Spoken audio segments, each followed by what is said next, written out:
कहानी छोटे लोग। ऑफिस जाने के लिए मैं घर से निकला तो देखा कार पंचर थी। मुझे बेहद झुंझुलाहट हुई। ठंड की वजह से आज मैं पहले ही लेट हो गया था। 11 बजे ऑफिस में एक आवश्यक मीटिंग थी, उस पर यह कार में पंचर। मैं सोसाइटी के गेट पर आ खड़ा हुआ, सोचा टैक्सी बुला लूं। तभी सामने से ऑटो दिखाई दिया। उसे हाथ से रुकने का संकेत देते हुए मन में हिचकिचाहट सी महसूस हुई। इतनी बड़ी कंपनी का जनरल मैनेजर और ऑटो से ऑफिस जाए, किंतु इस समय विवशता थी। मीटिंग में डायरेक्टर भी सम्मिलित होने वाले थे। देर से पहुंचा तो इंप्रेशन खराब होने का डर था। ऑटो रुका। कंपनी का नाम बताकर मैं फुर्ती से उसमें बैठ गया। थोड़ी दूर पहुंचकर यकायक ऑटो वाले ने ब्रेक लगा दिए।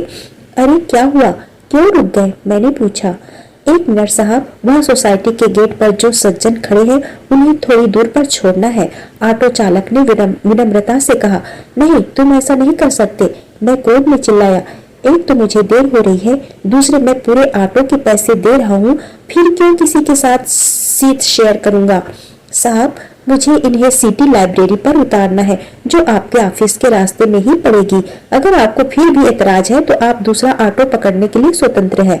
मैं आपसे यहाँ तक के पैसे नहीं लूंगा। ऑटो चालक के स्वर की दृढ़ता महसूस कर मैं खामोश हो गया। ये भी ऐसे छोटे लोगों के मुंह लगना मैं पसंद नहीं करता था। उसने सड़क के किनारे खड़े सज्जन को बहुत आदर के साथ अपने बगल वाली सीट पर बैठाया और आगे बढ़ गया। उस सम्राट से दिखने वाले सज्जन के लिए मेरे मन में एक पल को विचार कौंधा कि मैं उन्हें अपने पास बैठा लूं।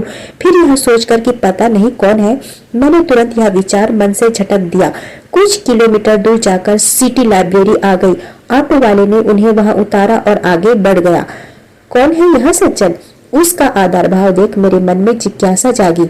उसने बताया, साहब, ये यहाँ के डिग्री कॉलेज के रिटायर्ड प्रिंसिपल डॉक्टर खन्ना है। सर के मेरे ऊपर बहुत उपकार है। मैं कॉमर्स में बहुत कमजोर था। घर की आर्थिक स्थिति अच्छी नहीं होने के कारण ट्यूशन की फीस देने में असमर्थ था। 2 साल तक सर ने मुझे बिना फीस लिए कॉमर्स पढ़ाया, जिसकी बदौलत मैंने बीकॉम 80% मार्क्स के साथ पास किया। अब सर की ही प्रेरणा से मैं बैंक की परीक्षाएं दे रहा हूँ। Very good. मैं उसकी प्रशंसा किए बिना नहीं रह सका। तुम्हारा नाम क्या है? मैंने पूछा। संदीप नाम है मेरा। 3 साल पूर्व सर रिटायर हो गए थे। पिछले साल इनकी पत्नी का स्वर्गवास हो गया।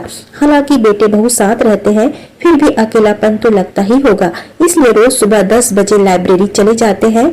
साहब, मैं शहर में कहीं भी हूँ, सुबह 10 बजे सर को लाइब्रेरी छोड़ना और दोपहर 2 बजे वापस घर पहुँचाना नहीं भूलता।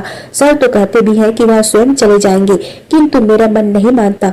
जब भी वह साथ जाने से इनकार करते हैं, मैं उनसे कहता हूँ कि यह मेरी उनके प्रति गुरु दक्षिणा है, और सर की आंखें भीग जाती है। न जाने कितने बहानों से वह मेरी मदद करते ही रहते हैं। साहब, मेरा मानना है हम अपने माँ बाप और गुरु के ऋण से कभी ऋण नहीं हो सकते। मैं निःशब्द मौन संदीप के कहे शब्दों का प्रहार अपनी आत्मा पर झेलता रहा। जहर में कौन गए वे दिन जब मैं भी इसी डिग्री कॉलेज का छात्र था, साथ ही डॉक्टर खन्ना का फेवरेट स्टूडेंट भी। MSc मैथ्स में एडमिशन लेना चाहता था। उन्हीं दिनों पापा को सीवियर हार्ट अटैक पड़ा। मैं और मम्मी बदहवास से हॉस्पिटल के चक्कर लगाते रहे। डॉक्टरों के अथक प्रयास के पश्चात पापा की जान बची। इस परेशानी में कई दिन बीत गए और फॉर्म भरने की अंतिम तिथि निकल गई। उस समय मैंने डॉक्टर खन्ना को अपनी परेशानी बताई और उनसे अनुरोध किया कि वह मेरी मदद करे।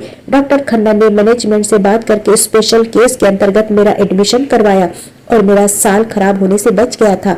कॉलेज छोड़ने के पश्चात मैं इस बात को बिल्कुल ही भुला दिया।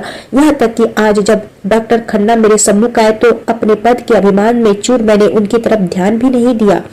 आज मेरी अंतरात्मा मुझसे प्रश्न कर रही थी कि हम दोनों में से छोटा कौन था?